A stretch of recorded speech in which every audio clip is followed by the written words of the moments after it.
জামাতে ইসলামী বাংলাদেশের আমিরের এক্স-আইডি হ্যাক সংক্রান্তে দলটির পক্ষ থেকে রাজধানী হাতিরঝিল থানায় একটি সাধারণ ডায়েরি করে। ডায়েরিটা সাইবার সংক্রান্ত হয়, এটি ডিবির ওপর তদন্তের জন্য ন্যস্ত করা হয়। এই পরিপ্রেক্ষিতে রাজধানীর মতিঝিল এলাকা থেকে মোহাম্মদ সারোয়ার আলম নামে এক ব্যক্তিকে জিজ্ঞাসাবাদের জন্য ডিবি কার্যালয়ে আনা হয়। এই ঘটনায় ইতিমধ্যে হাতিরঝিল থানায় একটি নিয়মিত মামলা রুজু করা হয়েছে।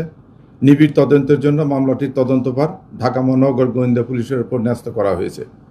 জিজ্ঞাসাবাদের জন্য আনিত ব্যক্তির কর্মস্থল হতে তার ব্যবহৃত মোবাইল ফোন, কম্পিউটারের হার্ড ডিস্ক এবং অন্যান্য ইলেকট্রনিক সামগ্রী জব্দ করা হয়েছে।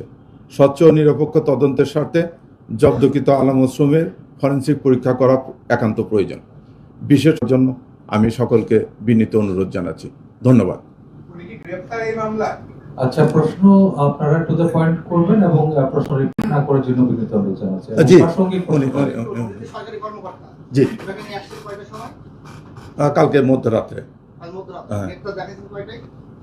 আজকে মামলা যখন হয়েছে গ্রেপ্তার দেখাচ্ছে হাতিরঝিল থানা।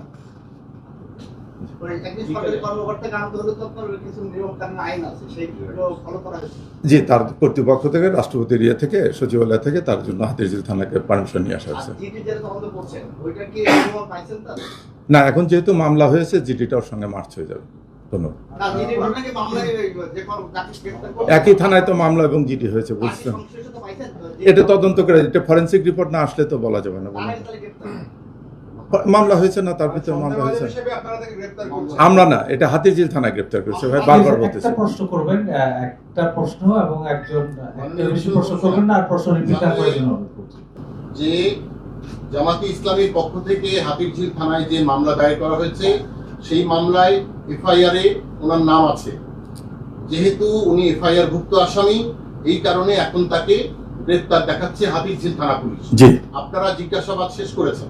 জি, তার ব্যবহৃত যে ডিভাইস গুলো আছে সেইগুলো সিজ করে আপনারা ফরেনসিক পরীক্ষার জন্য পাঠাবেন। হ্যাঁ, কিন্তু যার মোবাইল, যার অ্যাকাউন্ট হ্যাক হয়েছে, যে ডিভাইস থেকে হয়েছে, সেই ডিভাইস কি জব্দ করা হবে? তদন্তের স্বার্থে যা যা করা দরকার সবই করা হবে। মামলা তো কেবল আজকে দায়ের হয়েছে। ধন্যবাদ। না, আর প্রশ্ন আছে? জি, সেটা হচ্ছে আপনারা যে জিডিটা তদন্ত করলেন, আপনি ইতিমধ্যে বলেছেন সামাজিক যোগাযোগ মাধ্যমে নানা ধরনের লেখালেখি হচ্ছে, আমরা বিভিন্ন মাধ্যমে জানতে পেরেছি আপনার ডিবি টিম যারা তদন্ত করেছে তারা কোনো ধরনের সম্পৃক্ততা না পাওয়ায় তারা গ্রেপ্তারে রাজি হয়। আপনি তাদেরকে প্রেশার ক্রিয়েট করেছেন এবং আজকে তারা এই সংবাদ সম্মেলন বর্জন করেছে। না, মামলা হয়েছে, মামলায় গ্রেপ্তার হয়েছে। এটা ইয়ে কেছে, মামলা হয়েছে তো এটা তো আর জিডি তদন্তের বিষয় না। এটা তো হাতিরঝিল থানায় মামলা হয়েছে।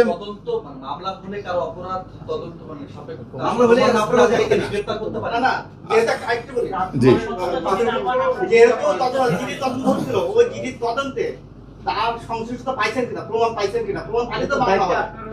না ছিল, তারপরে যেহেতু মামলা হয়েছে এখন তো এটা সব একসঙ্গে মার্চ হবে না। যথেষ্ট প্রমাণ আছে, ঠিক আছে। ধন্যবাদ। এইভাবে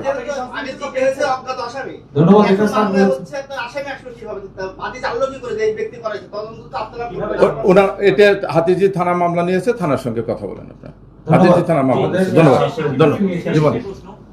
একটি ঘটনায় মামলা হওয়ার আগে তিনটি সংস্থাটি বঙ্গভবনে সার্চ করতে পারে কিনা, মানে, এবং মামলা হওয়ার আগে আমরা জানি সেখানে এসবিও ছিল। এসবি আসলে কোন বিধানে বঙ্গভবনের এই সার্চ করলো বা মামলা, এটা যারা কর্তৃপক্ষ অনুমতি দিচ্ছে তারা করতে পারবে।